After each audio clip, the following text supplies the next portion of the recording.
Assalamualaikum warahmatullahi wabarakatuh. Gimana kabarnya sobat mahasiswa? Jumpa lagi dengan saya Dia Pikanti Dewanti dalam kajian tema tentang manajemen sumber daya manusia, di mana hari ini kita akan membahas dan belajar bersama tentang materi kepuasan kerja. Dan harapannya nanti materi ini akan menjadi pemantik untuk teman-teman semua dalam riset penelitian terkait dengan manajemen sumber daya manusia, ataupun untuk bahasan pemantik diskusi di ruang-ruang kelas online. Baik, kita mulai saja ya. Kepuasan kerja, hakikatnya seperti apa sih?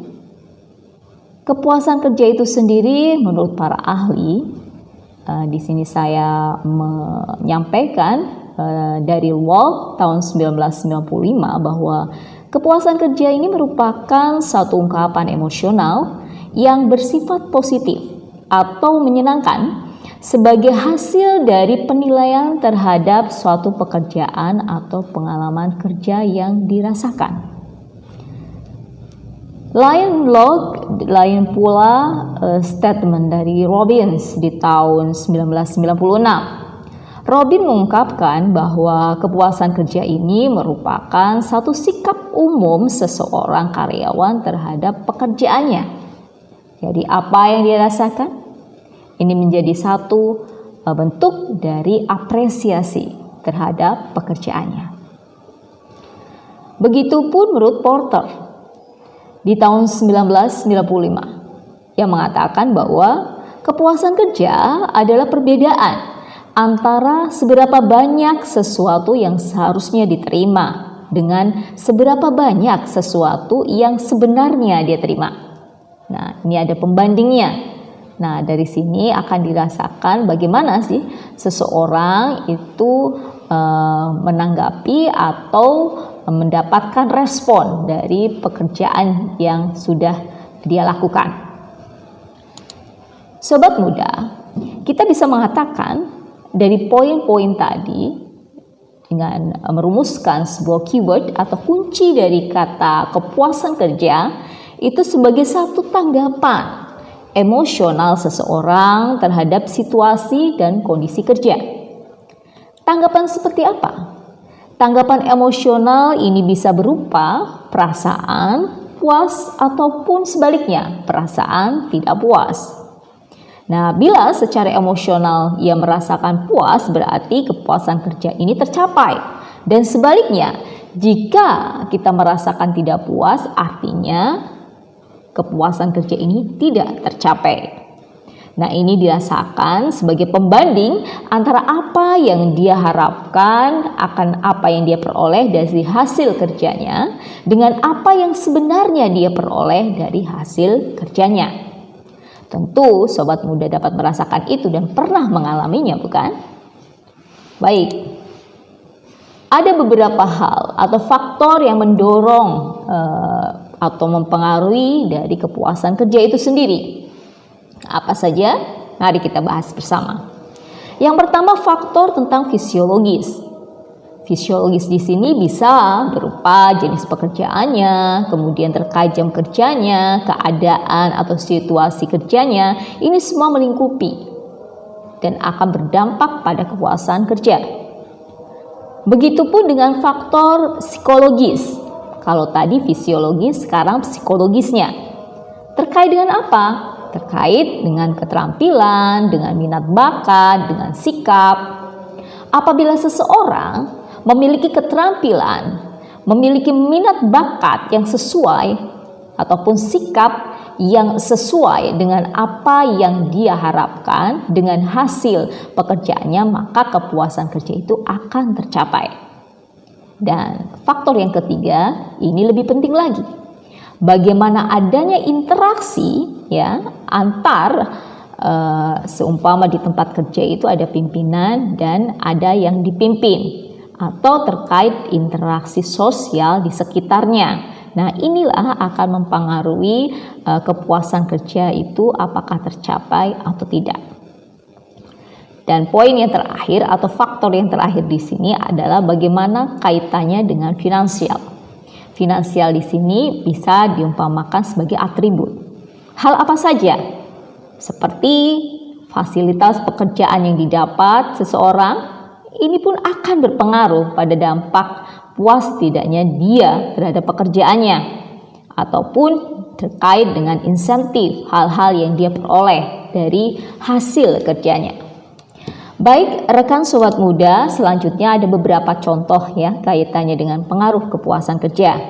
Kondisi kerja di mana seluruh kebutuhan seseorang untuk bekerja itu terpenuhi, baik itu dari bahan yang dibutuhkan maupun dari lingkungan yang menunjang, maka kepuasan kerja itu akan terpenuhi atau tercapai. Kemudian ada peraturan, kemudian ada budaya, karakteristik dalam organisasi itu pun sangat berpengaruh. Adanya pemberian kompensasi misalnya dari pekerjaan yang seimbang dengan pekerjaan yang telah dia lakukan. Efisiensi kerja, rekan kerja atau partner di mana kepuasan kerja pun akan muncul apabila dalam satu organisasi terdapat hubungan yang baik. Sobat muda, adanya kepuasan kerja ini berdampak, artinya dampak dari kepuasan kerja ini sangat berpengaruh dari kinerja seseorang atau karyawan dalam hal ini. Lantas, bagaimana sih dampak kepuasan kerja terhadap produktivitas? Seorang ahli bernama Lawless dan Porter mengatakan bahwa mengharapkan produktivitas yang tinggi ini menyebabkan peningkatan dari kepuasan kerja. Hanya jika tenaga kerja itu mempersepsikan bahwa ada yang namanya ganjaran intrinsik dan ganjaran ekstrinsik yang diterima kedua-duanya secara adil dan wajar. Kemudian kita juga akan merasakan yang namanya dampak dari ketidakpuasan kerja. Dampaknya ini terhadap ketidakhadiran atau absensi misalnya. Porter dan Stiles itu mengatakan bahwa ketidakhadiran dan berhenti bekerja itu merupakan satu jenis jawaban yang secara kualitatif berbeda. Ketidakhadiran itu lebih bersifat spontanitas sifatnya. Dan dengan demikian maka kurang memungkinkan untuk mencerminkan ketidakpuasan kerja. Lalu, bagaimana dengan berhenti bekerja atau keluar dari satu pekerjaan? Ini akan lebih besar kemungkinannya berhubungan dengan ketidakpuasan kerja. Berikut ini adalah beberapa ciri atau kriteria seseorang itu merasakan puas terhadap pekerjaannya.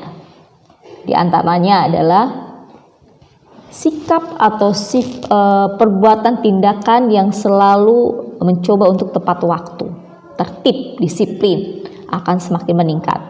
Kemudian senangnya atau kesenangannya dalam melakukan aktivitas-aktivitas pekerjaan ini juga akan sangat berpengaruh.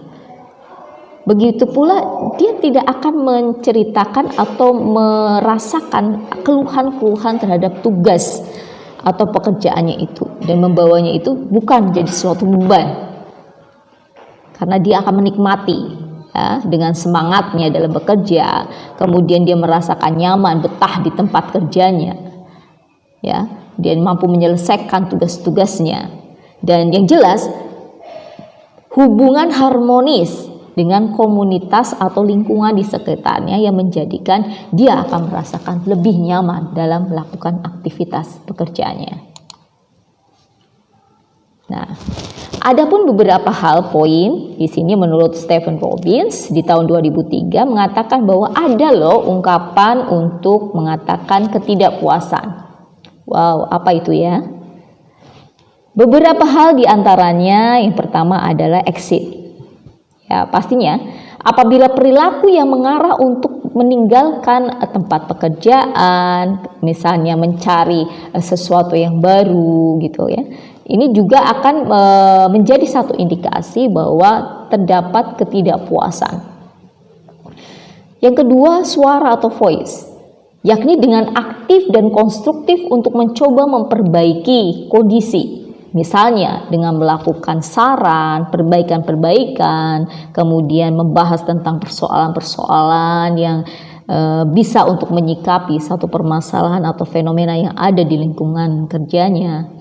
Kemudian poin yang ketiga adalah tentang kesetiaan atau loyalitas. Ini pun pasif tetapi optimis menunggu membaiknya satu kondisi, di mana mencakup membela organisasi terhadap kritik-kritik dari luar, kemudian mempercayai organisasi dan melakukan hal yang tepat di dalam satu pengambilan keputusan. Dan yang terakhir adalah pengabaian. Pengabaian ini secara pasif itu membiarkan kondisi itu semakin memburuk dan memburuk, bahkan menjadikan kondisi tempat kerjanya itu sudah tidak memungkinkan untuk menerima masukan, saran dan sebagainya. Nah, hal-hal inilah yang menjadi poin nantinya pemantik teman-teman mahasiswa untuk melakukan riset. Begitupun diskusi-diskusi yang dilakukan terkait dengan mata kuliah manajemen sumber daya manusia dengan materi kepuasan kerja. Baik, itu saja dari saya. Sampai ketemu lagi dan Assalamualaikum warahmatullahi wabarakatuh.